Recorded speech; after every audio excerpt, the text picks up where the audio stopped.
Hello guys, welcome back to my channel. তো drama শুরুতেই আমরা একটি মেয়েকে দেখি যে একটি হোটেলের রুমে ছিল, আর যখনই সে তার চোখ খুলে তার পাশে একটি ছেলেকে দেখতে পায় সে, আর যাকে দেখে সে শকড হয়ে যায় আর ভাবে এই ছেলেটিকে আমি তো তাকে চিনিও না। তাই সে নিস্তব্ধতার সাথে বেড থেকে নিচে নামছিল, তখনই তার পা পিছলে যায় অ্যান্ড সে যখন নিচে পড়ে যায় তার সামনে আরো একটি ছেলেকে সে দেখতে পায়, যাকে দেখে আবারও সে শকড হয়ে যায় অ্যান্ড ভাবে এই ছেলেটা আবার কে অ্যান্ড এখানে কি করছে। এত দূর পর্যন্ত তো ঠিকই ছিল, বাট যখন সে তার ড্রেস সোফা থেকে নিতে যায় সেখানে আরো একটি ছেলেকে সে দেখতে পায়, যা দেখে তো তার মাথা খারাপই হয়ে যায় যে এখানে চলছেটা কি, আর এই ছেলেটাও বাকে এতগুলো ছেলের সাথে আমি একা রুমে কি করছিলাম। অ্যান্ড সে সেখান দিয়ে দৌড়ে পালিয়ে যায়। অ্যান্ড গাইস, আমরা জানতে পারি এই মেয়েটি আমাদের ড্রামার মেন ফিমেল লিড, যার নাম জিয়া ছিল, আর তার 8 বছরের মেমোরি লস হয়ে গিয়েছিল। অ্যান্ড তার রুমে এই তিনজন ছেলেকে তা তো আপনার ড্রামার আগে গেলেই জানতে পারবে। ওয়েল, সে এখান থেকে সোজা যায় কলেজে অ্যান্ড সেখানে সিকিউরিটি তাকে জানায় আজ তো কলেজ ছুটি। তাই সে তার ফ্রেন্ড ফুফুকে কল করে যে তাকে পিক করে তার বাসায় নিয়ে আসে, আর তার বাসা দেখে তো সে নিজেই অনেক বেশি খুশি হয়ে যায়, কারণ সে জানতোই না তার কাছে এত বড় বাসা আছে। কারণ বিগত 8 বছরের মেমোরি তার লস হয়ে গিয়েছিল অ্যান্ড তার এরকম বিহেভিয়ার দেখে সেখানে দাঁড়িয়ে থাকা তার ফ্রেন্ডেরও অদ্ভুত লাগছিল। তখনই তার কাছে তার বয়ফ্রেন্ডের কল আসে, আর যা দেখে সে ফুফুকে জিজ্ঞাসা করে এটা কে। ফুফু জানায় এটা তোমার first boyfriend. And say call কাটা মাত্রই তার কাছে তার দ্বিতীয় বয়ফ্রেন্ডের কল আসে অ্যান্ড সে ফুফুকে আবার জিজ্ঞাসা করলে ফুফু বলে এটা তোমার সেকেন্ড বয়ফ্রেন্ড। যা শুনে এসে অবাক হয়ে যায় আর বলে কি আমার একসাথে দুটো বয়ফ্রেন্ড আছে। ফুফু তাকে জানায় দুটো নয় বরং তোমার 3টে বয়ফ্রেন্ড আছে। আর যা শোনা মাত্রই তো জিয়ার মাথা খারাপ হয়ে যায় অ্যান্ড সে কিছুই বুঝতে পারছিল না।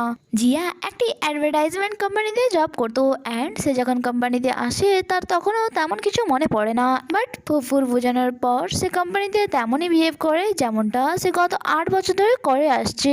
এখানে তার এমপ্লয়ীদের সাথে দেখা হয় যারা তার আন্ডারেই কাজ করতো অ্যান্ড তারা তাকে জানায় মিটিং হলে সবাই আপনার জন্য ওয়েট করছে। তাই তখনই জিয়া মিটিং হলে আসে অ্যান্ড ওখানে ওই 3জন ছেলে ছিল যারা তার সাথে হোটেল রুমে একসাথে ছিল, আর তাদেরকে দেখা মাত্রই জিয়ার হোটেল রুমের সিন মনে পড়ে অ্যান্ড সে ঘাবড়ে সেখান দিয়ে পালিয়ে যায় আর গিয়ে তার ফ্রেন্ড ফুফুকে কল করে।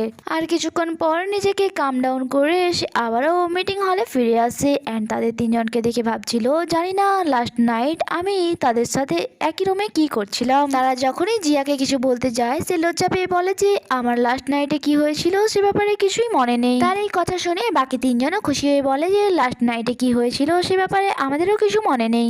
মিটিং শেষ করে এসে তার অফিসে আসে যেখানে তার বেবি মডেল ছিল, আর যাদেরকে দেখে সে ভাবছিল যে সে সবে মাত্র গ্র্যাজুয়েট হয়ে নিউ জব পেয়েছে, কারণ তার 8 বছরে কি হয়েছে সেই ব্যাপারে কিছুই মনে ছিল না। কিছুক্ষণ পর সেখানে হান আসে যে অনেক বেশি কেয়ারিং অ্যান্ড জেন্টলম্যান ছিল, সে তার জন্য খাবার নিয়ে এসেছিল যা সে সবসময় করে।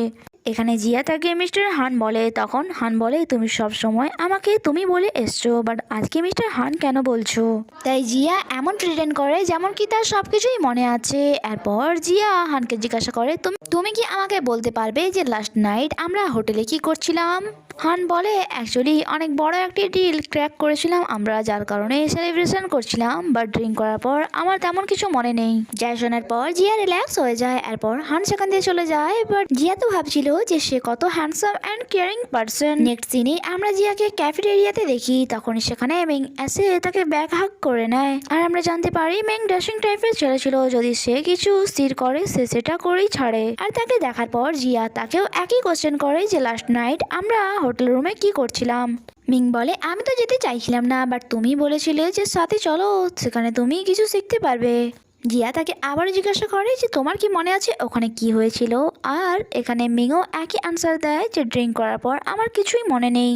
এরপর সে ক্যাফেটেরিয়া থেকে বাইরে চলে আসে যেখানে সে মিস্টার লুকে দেখে, যিনি তার এমপ্লয়ীদের সাথে কথা বলছিল, আর তাকে দেখা মাত্রই জিয়া সেখান দিয়ে পালিয়ে যায়। আর মিস্টার লু তাকে বারবার কল করলেও সে তার কল রিসিভ করে না। নেক্সট দিনে আমরা জিয়াকে বাসায় দেখি যেখানে সে অনেক বেশি ডিস্টার্ব ছিল অ্যান্ড ফুবুকে বলছিল যে আমার মনে হয় আমার জব থেকে রিজাইন দিয়ে দেওয়া দরকার, কারণ আমার দ্বারা এইসব একা সামলানো অসম্ভব ব্যাপার। ফুবু বলে তা তুমি করতে পারবে না কারণ তোমার খরচ অনেক বেশি। এরপর জিয়া আপসেট হয়ে অনেক বেশি ড্রাঙ্ক হয়ে যায় অ্যান্ড সে সেখানেই ঘুমিয়ে যায়। নেক্সট মর্নিং সে ফ্রেশ হয়ে যখন টেবিলে আসে সেখানে অলরেডি খাবার সাজানো ছিল, তাই সে ভাবে হয়তো ফুফু তার জন্য ব্রেকফাস্ট রেডি করে দিয়ে গেছে।